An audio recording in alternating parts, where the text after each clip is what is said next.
शीतल और अभिमन्यु की शादी को 5 साल हो चुके थे, लेकिन अभी तक उनका कोई बच्चा नहीं हुआ था। इसकी वजह से शीतल और अभिमन्यु परेशान रहते थे, लेकिन उन दोनों से ज्यादा परेशान थी शीतल की सास, यानी अभिमन्यु की माँ जानकी देवी।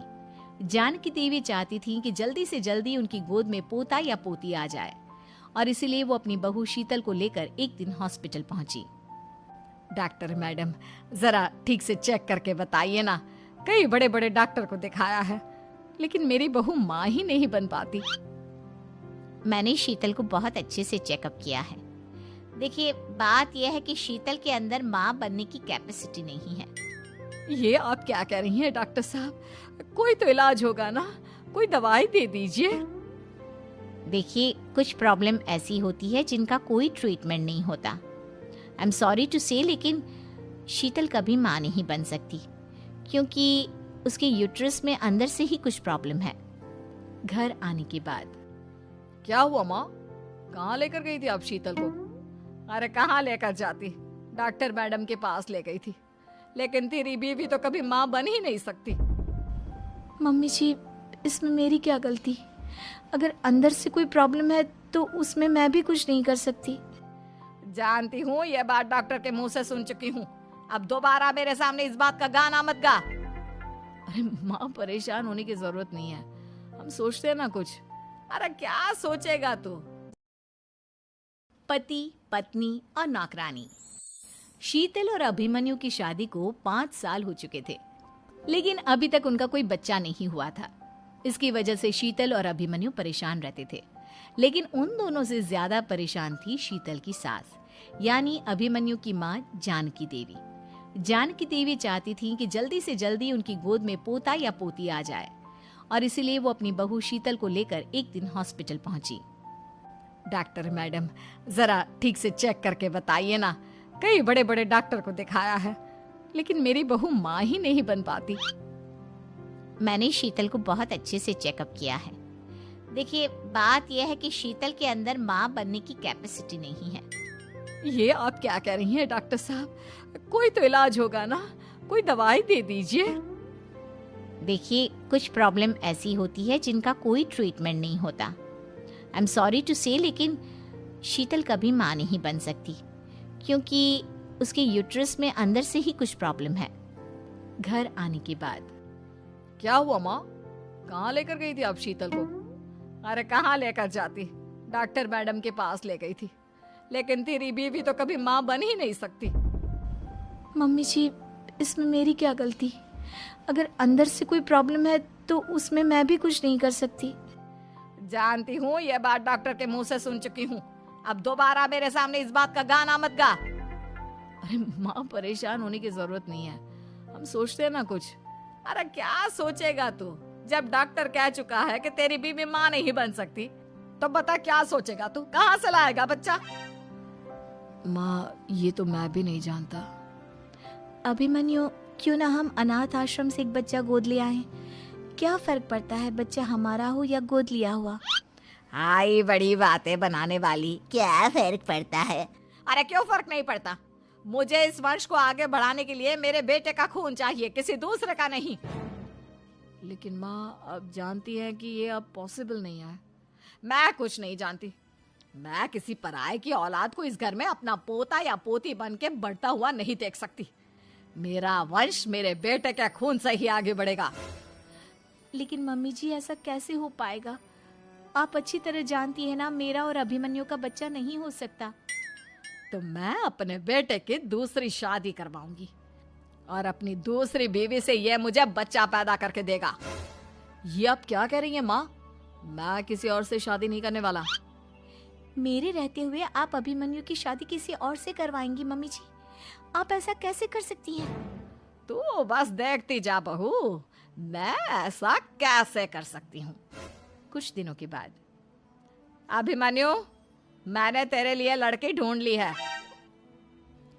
माँ, मैं आपको कितनी बार समझाऊं, मुझे किसी से शादी नहीं करनी है। पहले मेरी बात सुन। ये जो चमेली है ना, हमारे घर में काम करने आती है, वो तुझसे शादी करने के लिए तैयार है। मम्मी जी, आप अभिमन्यु की शादी एक नौकरानी के साथ करवाएंगी? वो इसलिए क्योंकि चमेली दिखने में बहुत खूबसूरत है, बच्चा भी सुंदर ही होगा। मम्मी जी, लेकिन एक बच्चे के लिए अपने बेटे की शादी नौकरानी के साथ करवाना, क्या ये सही है? अगर अभिमन्यु ने शादी नहीं की ना तो मैं अपनी जान दे दूंगी। अब देख लो, अगर तुम्हें अपनी माँ की जान प्यारी है तो तुम्हें इस नौकरानी के साथ शादी करनी ही होगी। इस तरह जानकी देवी अपने बेटे अभिमन्यु की शादी नौकरानी चमेली के साथ करवा देती है। कुछ दिनों के बाद नौकरानी से मालकिन बन के तो मजा आ गया। अब तो मैं इस घर की मालकिन हूँ। देखो, अपने आप को ज्यादा मालकिन समझने की कोशिश मत करो। एक बार तुम्हारा और अभिमन्यु का बच्चा इस दुनिया में आ जाए, उसके बाद तुम इस घर से हमेशा के लिए चली जाना। अरे जाओ जाओ, किसी और के आगे बातें बनाना। एक बच्चा तो पैदा नहीं कर सकी, बढ़िया आई। जाओ जाकर मेरे लिए कॉफी बना कर लाओ। नौकरानी मैं हूँ या तुम? मम्मी जी देखिए ना, शीतल मुझसे किस तरह से बात कर रही है।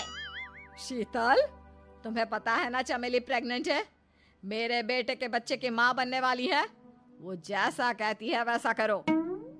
लेकिन मम्मी जी, वो मुझे नौकरों की तरह ट्रीट कर रही है। अरे तो करेगी ना, वैसे भी बहू तुम हो किस काम की, एक बच्चा तो पैदा नहीं कर सकती। जाओ अब घर के सारे काम करो और चमेली को आराम करने दो। थैंक यू मम्मी जी, भगवान आपका भला करे। आप नहीं होती तो मैं नौकरानी से महारानी कैसे बनती। देखो, तुम्हें जो चाहिए सब मिलेगा। खूब खाओ पियो, मजे की जिंदगी जियो, लेकिन बस मुझे एक बच्चा पैदा करके दे दो। कुछ दिनों के बाद मम्मी, बच्चे के लिए आपने मेरी शादी चमेली के साथ करवा तो दी, लेकिन दिन और रात का चैन मिट गया है। सारा दिन शीतल और चमेली की बहस चलती रहती है। अब शीतल को इस घर में रखने से क्या होगा? मैं तो कहती हूँ उसे घर से निकाल दो, है भी किस काम की। मैं ऐसा नहीं कर सकता माँ, वो मेरी पत्नी है, उससे बहुत प्यार करता हूँ मैं। चमेली, उससे प्यार करो। अरे तुम्हारे बच्चे को जन्म देने वाली है वो। अभिमन्यु, मैं खुद ही इस घर से चली जाती हूँ। वैसे भी अपने ही घर में नौकरों की तरह रहकर परेशान हो चुकी हूँ। घर की नौकरानी मेरे ऊपर हुक्म चलाती है, वो तुम्हारी पत्नी बन चुकी है। अब मेरा इस घर में क्या काम? अभिमन्यु के बार बार रोकने पर भी शीतल उस घर से चली जाती है। कुछ दिनों के बाद चमेली एक बच्चे को जन्म देती है। भगवान ने मेरी सुन ली, मेरे बेटे का घर भर गया, उसका अपना बच्चा इस दुनिया में आ गया। मम्मी जी, बच्चे को हाथ लगाने से पहले मेरी एक शर्त तो सुन लो।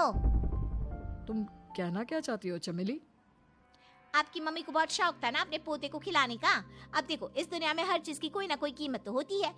तुम अपनी आधी प्रॉपर्टी मेरे नाम कर दो, बच्चा तुम्हारे नाम। अरे लेकिन मैंने अपने बेटे से तुम्हारी शादी करवाई है, अब ये सौदेबाजी कहाँ से आ गई? जो औरत अपनी बहू को घर से निकाल कर एक नौकरानी के साथ अपने बेटे की शादी करवा दे, वो तो सौदेबाजी कर ही सकती है ना। उसका कैसे भरोसा कर सकते हैं? मुझे बस आप लोगों की प्रॉपर्टी चाहिए, उसके बाद ही बच्चे को आप हाथ लगा सकते हैं। मैंने कहा था ना मम्मी, आप गलत कर रही हैं। देखिए, उसका नतीजा आपके सामने है। जब शीतल को पता चलता है कि अभिमन्यु और चमेली का बच्चा दुनिया में आ गया है, तो वो अपने घर पहुंचती है। अभिमन्यु, कहाँ है आपका बच्चा? क्या मैं उसे देख सकती हूँ? कुछ भी मत पूछो शीतल, माँ की हुई एक गलती हम लोगों पर भारी पड़ रही है। वो नौकरानी अपनी औकात पर आ गई है और अब हमसे अपनी आधी प्रॉपर्टी मांग रही है, वो भी बच्चे के बदले में। एक बात कहूँ अभिमन्यु, आप उससे कुछ भी देने से मना कर दो। अरे कैसी बात कर रही हो? मेरे बेटे की औलाद है उसके पास, ऐसे कैसे मना कर दे? मम्मी जी, वो अभिमन्यु का बच्चा नहीं है, वो चमेली और उसके बॉयफ्रेंड का बच्चा है। ये तुम क्या कह रही हो शीतल? ये देखिए वीडियो, चमेली और उसका बॉयफ्रेंड आपस में बातें कर रहे हैं कि उन दोनों ने मिलकर आपको बेवकूफ़ बनाया है और अब इस बच्चे के बदले आपसे प्रॉपर्टी भी हड़प लेंगे। हे भगवान, ये मुझसे क्या हो गया? ना तो बच्चा मिला और अपने बेटे की नौकरानी के साथ शादी करवा दी सो अलग। अब क्या होगा? मुझे माफ कर दो शीतल, मेरी वजह से तुम्हें बहुत तकलीफ हुई है। अभिमन्यु, मैंने कहा ना, उस नौकरानी को उसके बच्चे सहित इस घर से बाहर निकाल दो। लगता है मेरे अभिमन्यु का बाप बनने का सपना अधूरा ही रह जाएगा। अभिमन्यु, अपनी मम्मी से कहो कि परेशान ना हो। आपको याद है एक बार हम एक IVF सेंटर गए थे, मैंने फिर से वहाँ जाकर बात की थी और आपको पता है इस बार मैं प्रेग्नेंट हूँ, क्योंकि हमने वहाँ पर प्रोसीजर करवाया था जिसकी वजह से मैं प्रेग्नेंट हो गई थी। और इस बात का पता मुझे बस कुछ महीने पहले ही लगा है। हमारा बच्चा इस दुनिया में आने वाला है अभिमन्यु। मुझे माफ कर दो शीतल बहू, मुझसे बहुत बड़ी गलती हो गई। कोई बात नहीं माँ, लेकिन अब हमें उस धोखेबाज नौकरानी को इस घर से बाहर निकालना है और इस घर की मालकिन को वापस घर लाना है, वो भी अपने बच्चे के साथ।